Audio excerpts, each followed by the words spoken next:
Hello, welcome to episode 6 of Dwarf Academy. Here we go. So, we said we're going to make some weapons, we're going to do some smelting. We used Dwarf Therapist earlier on and we pointed some furnace operators. These guys we also put in our military, so I hope they didn't get too beaten up in their confrontation with the goblin. We don't really have a hospital or any medical staff appointed at the moment, so I'm just gonna hope for the best. But we can make a hospital. Yeah, let's make a hospital while we're thinking about it. Put the hospital off of the temple, which sounds about right, and then like that. There we go, and we've got a hospital, just a square hospital. There's lots of squares in this fort. Let's call it a motif. So the hospital is going to have some beds in it, and we're going to put a coffer in there, a chest. A coffer and a chest are both names for a container made of stone or made of wood, and or made of metal. What will happen is, as soon as we've built a hospital, we've created a zone. Any thread, any cloth that's available will be brought into the hospital, as much as is required for the hospital, and also things like gypsum plaster if you've got it, other things that are used but mainly cloth and thread are important. So we'll put a bed in there. Have we got some beds? We've got some beds. A bed and another bed, just a couple of beds. We still need to put in beds for our new residents, so we'll do that. And we'll have to make some chests. We'll need chests for the hospital, and we'll do this in the mason's workshop. If you can make things out of rock, it's always going to be of higher value than wood, well, nearly always. Dwarves prefer things made of wood. So if you're going to make a coffer, you can press H or you can select it from the menu. So we're going to construct a rock coffer, add another job by pressing A and then H, A, H, A, H. We'll just make a bunch of coffers. We made some mugs already. We'll need plenty of mechanisms because we need to build some bridges and we need to put up some traps and things like that. So to make the hospital a hospital, we're going to create an activity zone, the same as we have done with the pens and pastures, the dumping zone, the meeting zones below this, the temple and the inn. And once we've created the activity zone, we'll press H to make it a hospital. The same with the pasture, you can alter the information by pressing Shift and H, and that just says what we're calling for. And the hospital will call for all these items. 75,000 thread isn't a lot of thread. It sounds like it is. We can make the splints and crutches from wood, and the powder mainly we probably have to import, and buckets we can make, and the soap we're going to be making at some point. But the most important thing is that a bed there, and it means that anybody who's sick can be taken to the bedroom, to the hospital, and can be treated. We've got some smelters. We've got some people to work them. We've got a wood furnace. We're going to make 3 bits of charcoal just to kick off the smelters, and then those smelters are going to cook. They're going to make coke from this lignite, which we're going to get mining. So that being done, we'll hopefully get a wood burner to come up and make some charcoal. Here we go. So the wood burner is busy. Once the wood burner is made his charcoal, he's going to get on making ash, and the ash we're going to use for making potash in order to fertilize our fields, and we're also going to use it to make lye, which is part of the soap making process, and we're going to make soap, probably from tallow, which we're going to render down from fat, which we will get from butchering animals. Right, so he's making charcoal. I'm just going to queue up some jobs here to smelt. So I've pressed Q to go into the workshop, and then A to add a job. And these are the jobs available. We can smelt hematite or limonite, which will both give us iron, native gold ore, galena, sphalerite, give us things like nickel and tin and silver. Tetrahedrite will give us silver and copper. Magnetite is another ore, iron. But right now we're just going to make coke from lignite. We're going to queue it up, and we're going to put that on repeat, and we're going to continue. We're going to make coke from lignite in all of these smelters just for a little while, just so we've got a bit of fuel to start off our supply chain. So yeah, we've got guys to work in those smelters. We've got guys making charcoal. We'll queue up some ash. In fact, we're going to put on a repeat order for ash, and that means we're going to have a whole pile of ash. The ash, the charcoal, the coke, the soap, bars as our metal bars, which is what we're going to get once we've smelted this metal. And one thing we haven't got a stockpile for is bars. So this is another mini infinite quantum stockpile tutorial. So if you haven't seen the episode where I spoke about this, you can see here we've got 3 little quantum stockpiles here. We've got one for furniture, which is full of mechanisms and wheelbarrows, etc. And we've got one for stone, and we've got one for finished goods. So here you can see all the goblins' clothes are now in this pile, along with a bunch of mugs, which the dwarves can use to drink in the tavern. The chestnut of caves, which is our new inn, which you can see down here. Okay, so we're smelting. We've got wood burning, which is going to make this little pile of bars, and it's going to hold all the bars. It's going to hold all the bars in the whole fort. So we're not going to use bins to store the bars. We're just going to put them all in a massive pile in the corner. Okay, and this is how we do it. So pile of bars, that's going to be our receiving pile. That's going to have all the bars on. And a pile of bars, this is the feeder pile. Dwarves will bring bars from here, from our wood furnace, to here, and then there's going to be a construction, or we're going to construct, we're going to build using the build menu. We're going to build a construction, which is Shift C, and then we're going to press Shift C, which is to create a track stop. Now the track stop is part of a rail system. Basically, we're building a railway of 0 length, with one stop, which is both the start and the stop. So this track stop, when items are received into it, it's going to dump everything out, and it's going to dump it to the west. We change the direction pressing D, and the items that are received from the receiving pile by this track stop will then be dumped into this pile, and we're going to make it out of wood because we might as well, because we're all about speed and not about quality at this point. We've got plenty of wood knocking around.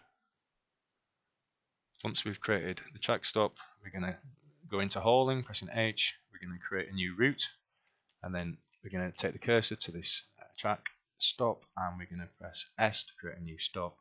We're going to press enter to edit the conditions. Now all these conditions, we don't need any of them, because all it's going to do is it's going to take from this stockpile to the right. We hover over that and we press S, and you can see the condition appear. Take from bar/block stockpile 22. And then it's going to need a condition of what to take. It's going to take it from this bar, take it from this pile, but we need to tell it what to take, because you can this could be a stockpile which could take various different items, and you can choose just to take one type of item. and it's just going to take bars. This is very simple, but we're going to have more complex things. We're going to explain this in more depth later on in another episode. So bars, it's going to take bars from here and it's going to dump them into there. And to do that, it's going to utilize a minecart. So highlighting the stop, we're going to press V, and we're going to go down this list of these are the minecarts that we've made, which are available in the fort, and we're going to select a macadamia wood minecart, and the cart will be brought to that little place, and it will do its job. Once we've got bars, as you can see, there's a bar here, and there's a bar here. Now I understand for this to work properly, what we're supposed to do is set the receiving pile to take only from links, and it's not going to have any bins. Likewise, the other pile is not going to have any bins. So we press Shift C, which will set it to the minimum of bins, and then we're going to do the same on the other pile. This pile will take from anywhere, because it has to know to take from here, also to take from here, from here, and from here, and it will also take from the soap, the soapery, which we're going to build, the soap maker's workshop. And once we've got plenty of fertilizer, which will be in quite some time, we'll start making soap, and we'll put this here in the jeweler's workshop. We'll make it out of logs. I think this area isn't the focus of the fort. This is the workings below, and I think probably above this is going to be the academy, where we're going to have our libraries and our training zones, and that's where we're going to really start thinking about having some high value buildings, etc. Alright, let these dwarves do their thing, and we'll have a quick look around and we'll review where we're at. We've got a refuse pile. I'd always put that here straight away. You see the dwarves are bringing bones. If you wish to, you could use these hamster remains. Well, they're just remains. If they were bones, you could use those to craft with. I'm sure we do have bones somewhere in the fort lying around. Or maybe they've all been picked up. They would tend to lie around the dining room and the farming areas. So there doesn't seem to be much action in these fields, and I suspect so there will be sweet pods in the spring. We're in winter now. Yeah, it's the 21st of April, 165. It's midwinter. Okay, so what we have achieved in this episode, we have set up the smelters. As you can see, these jobs are now active. The bottom one is now active. So at least one of our new furnace operators is operating a furnace. If we look here, a fishery worker is listening to a story. I'm pretty sure that he is one of our new furnace operators. And let me just have a look at the therapist. Okay. That guy isn't. Eshtan and Uzol. This is there we go. Eshtan is the militia commander. He's socializing. Okay. And Uzol has not got a job. I mean, this may be because they're in a military squad. The squad is inactive. This is it's just slightly confusing. There's no reason they shouldn't be working these furnaces. Let's go into the military screen and let's remove these guys from this squad.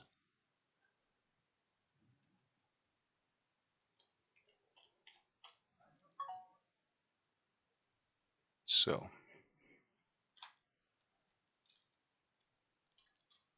let's have a look. Who's all is socializing? Okay. Yeah. Well, who knows? This is something that we will get to the bottom of. It's a little bit frustrating and confusing. But anyway, we have bedrooms here. So we need to assign these to our dwarves. And that will make them all much happier. And then I imagine we'll probably get another immigration wave pretty soon. Because this is all influencing that. If our dwarves are happy, and if we're creating wealth, more dwarves are going to come and want to live in Boardwalls. Okay, so everybody's got a bed. What we normally do is we'll create a burrow. So you press W to go into burrows, and we add a new burrow pressing A. Now a burrow is a zone you can designate just in order to control where your dwarves are at any time. We'll explore them further in a more we'll explore it in a more complex way later on. But at this point, we're going to set an area which we're happy for all our dwarves to be in, even if there's like trouble outside or in the pit, in the mine. But at this point, what I want to do is assign all our children to this area. And that's just going to keep them out of trouble. If your children are assigned to a burrow and they've got a bedroom, they'll just hang around the burrow. They won't leave. They won't come and walk into the train tracks. They won't go up and get onto the surface and get stolen by goblin snatchers, etc. So we'll go into burrows, pressing W, and then we'll press C to select citizens. And we're just going to select the dwarven children. There's five of them. And that's it. And that'll just keep our kids around the fort, which is a bit safer. If dwarfs' children start killing and getting killed or getting stolen, it can lead to all sorts of misery, understandably so.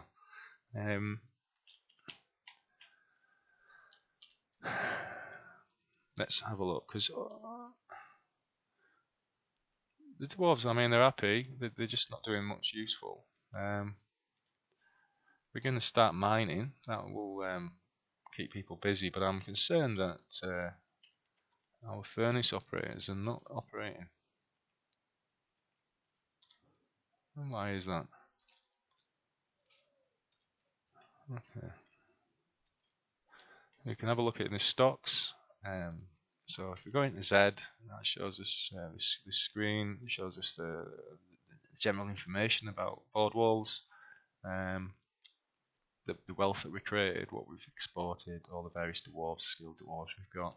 And you can look at the stocks, what you've got in the kitchen, the animals you've got, different stones that you've got. You can also access the justice and the health screens. But we're going to have a quick look at the stocks. We've got a bunch of different stuff, but I wanted to look at. I wanted to see how much stone we had, and what we had. But I can do that easier by looking at the stone pile, which is pretty empty.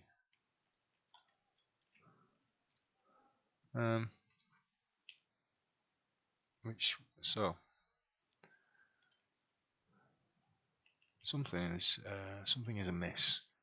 There's stone in the stockpile, but it's not heading down the track. So it looks like our railway isn't working. And not only that, our furnace operators are not working very hard.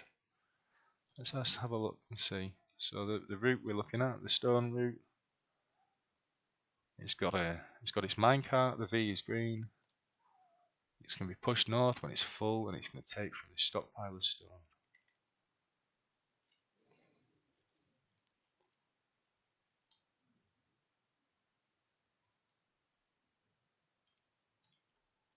But it isn't taking stone. It hasn't been ordered to take stone. So we'll do that. And the guys will hopefully start loading up this cart and sending it on its way. Let's have a look. Store item in vehicle. There's some orders been sent out to some dwarves. So that will send the stone up here, but it doesn't explain why our furnace operators aren't operating. Okay, the dwarven child is having the first mood. This is our first mood. It's a fey mood, which is a type of mood. There's all different kinds of strange moods. Certainly the ones that are in white. This is unusual because it's a dwarven child. But nonetheless, what it's going to do is it's going to claim a workshop, and it's going to attempt to make an artifact of some description.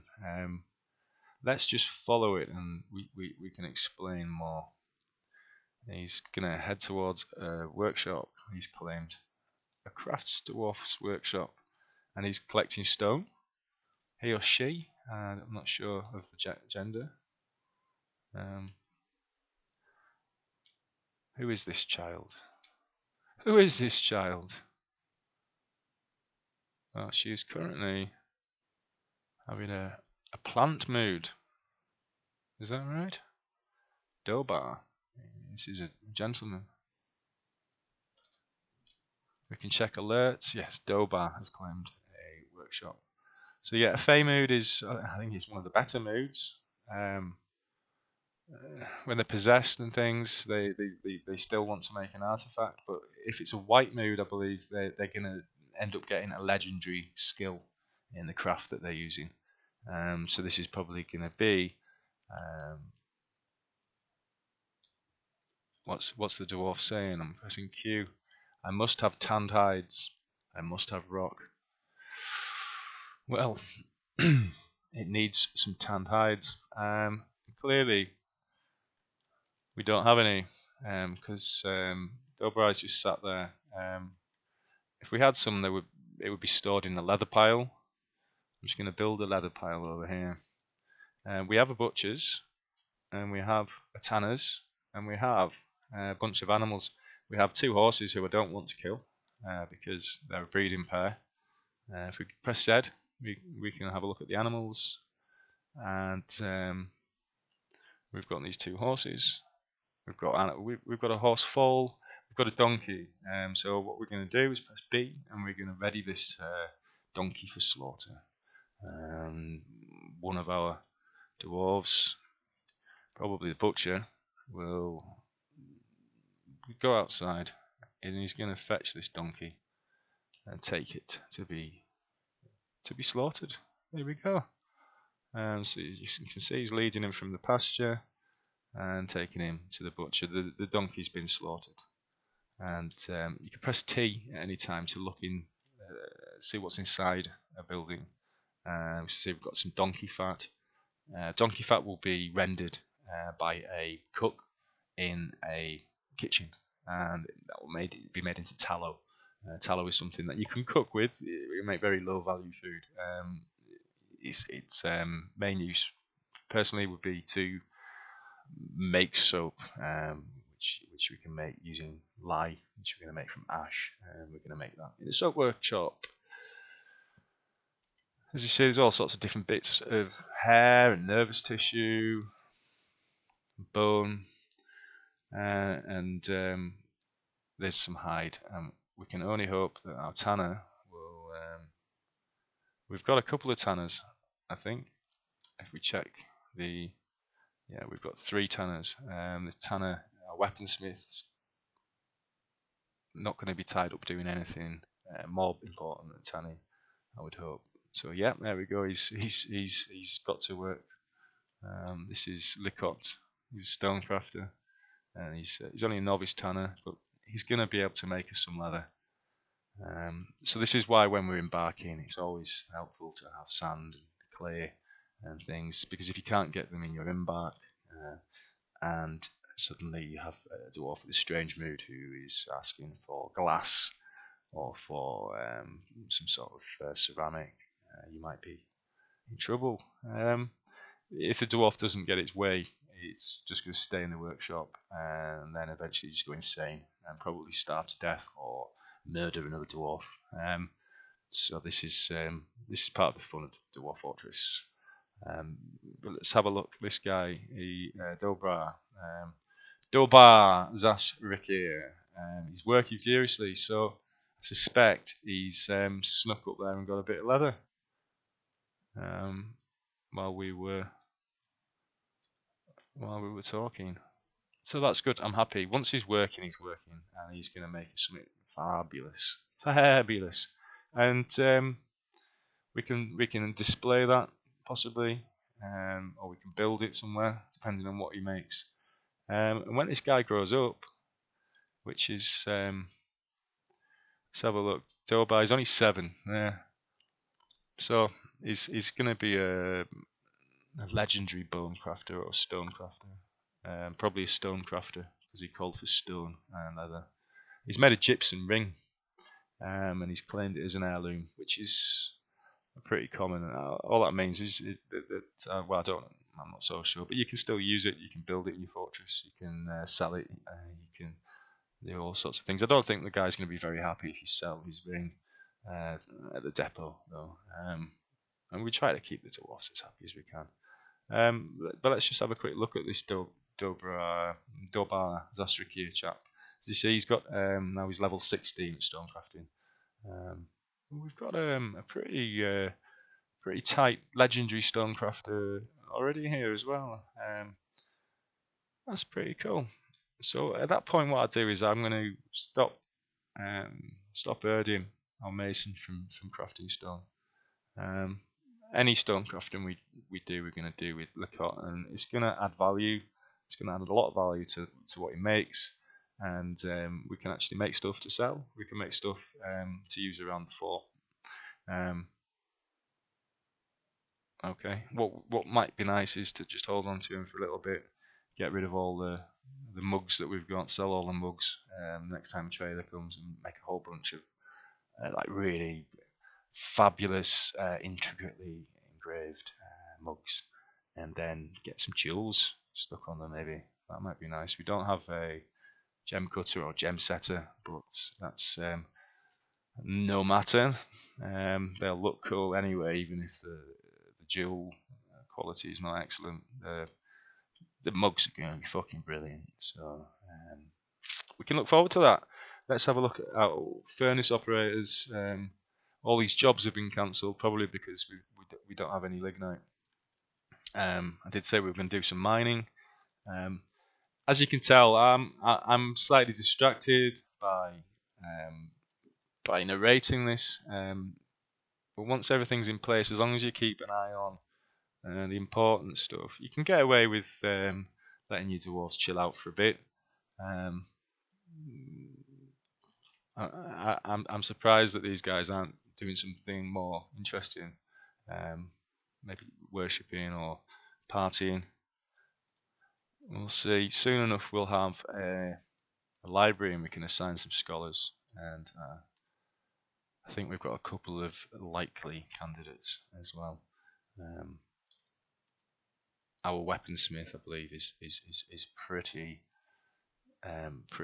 academically gifted. Okay, so we're going to use the dig, but we're going to press A, which is going to change it from dig all to auto mining ores and gems. So if we highlight any of these different deposits, the dwarves will then automatically mine all of that seam until it's exhausted, and that's quite useful. That's it's something that wasn't always available in Dwarf Fortress. So, what we're going to need as well, we're going to be cooking some steel. We're going to be making some steel. And to do that, we're going to need a whole bunch of fluxstone. Now, this fort is situated in. This is all chalk, and this chalk is stuff we can use. So we're going to start digging out some chalk chambers, hopefully, for our academy. The autosave means that spring has arrived. we had a look at the civilization at the end of episode 4, I believe, and the goblins are friendly. Who'd have thought it? So hopefully we won't get raided. But at this point in the game, you really need to have drawbridges, defences, etc., which we don't have. Yes, we're going to build a retracting drawbridge, so we're going to press D to retract this drawbridge to the east. We're going to press U a couple of times and make it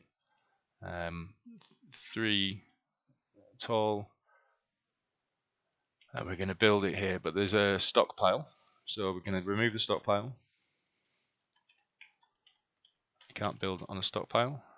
And we're going to build a bridge to raise to the east, and so that drawbridge will just raise up to the east and it will block that stairwell, and in essence then that will block our fort off from the mine and from the outside world.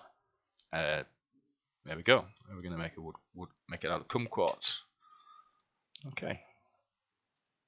Once those bridges are built, we're going to need to activate the bridges, and so we're going to build a lever room, which is going to be a room which we can put levers in, and we're going to build some levers, which will be excellent. We'll look forward to that.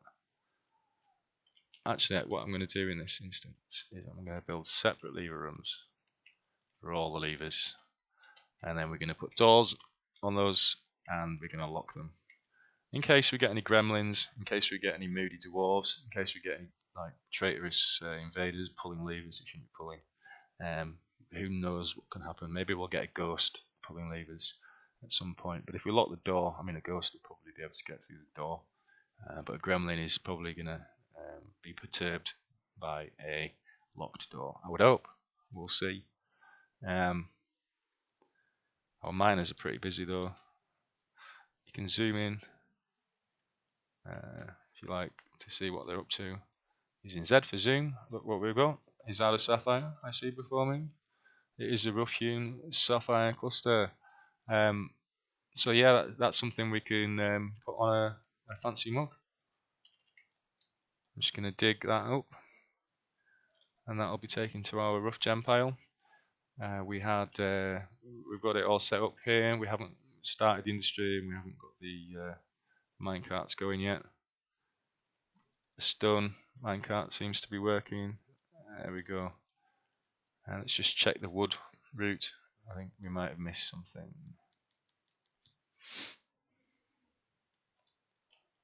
Okay, let's have a look. Enter. We needed to say, please take wood. See, there we're loading wood in, and the wood's just going to shoot up the track. We'll do the jewellery, might as well. So we're going to build a construction, capital C, a track stop, capital S. It's not going to dump. And we're going to make it out of wood. We're going to do another one, and we're going to put it right up here.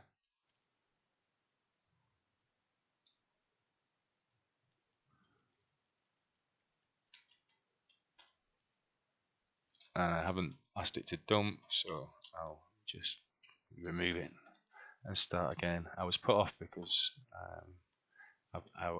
the pile isn't where I'd planned it to be. What I should have done is just had it dump here.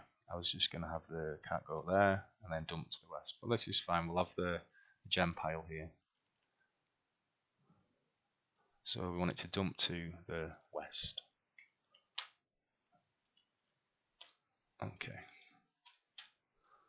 We'll just make a new route. And we'll put a stop here.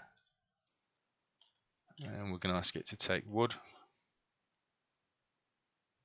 No, we're going to change these conditions. We're going to push it north, and we're going to delete these two conditions. So push means the dwarf just comes and it gives it a push and it shoots off and the dwarf goes. Guide means the dwarf will walk all the way or run along behind it pushing it. So that's there are other options. Ride. We can get the dwarf to ride that north immediately. The other thing is the gems are much smaller than the rocks and the wood, and actually it might take some time to fill that minecart up. So we'll add another condition by pressing new, and what we're going to ask it to do is to be push north immediately, and the condition is going to be it's always going to be push north, and we're going to set a timer and just say it's going to be pushed north in 1 day. So every day it's going to get pushed north, regardless of whether it's full of gems or not. And we're going to get this one to be ridden, because we want to see the dwarves riding up and down in a cart full of gems. And let's remember to take gems. It's going to take all the gems. The pile it's taken from is only got rough gems in, so there's no point us specifying that at all. It's redundant. Okay, and then we'll put a vehicle on that stop. Put one more minecart. That's good. And we're going to add a second stop. And we're going to change the condition on that. So it's going to be ridden. So P ride. I mean, it's been ridden east. If you see the direction here, it's going to go east. And we can just get rid of these. And of course, it's going to be ridden when it's empty. So let's let that do its thing. We're going to put a gem pile here, and we're not going to let it have any bins, so we're going to press Shift C, and we're not going to have any cut gems in it at all. And we should always, I will just say we'll take from links only. It's just a good habit to be in. If it's a receiving pile, mainly, especially if it's only a small pile, you don't want other things to be brought into it. We just put that there. Okay, we'll put some jewelers' workshops in at a later date. This has been the longest episode ever, 37 minutes, but that's just the way it is. Thanks for listening. All you guys, all you dwarves, all you elves, goblins, any cat people, anybody like that, be happy, strike the earth, cheerio.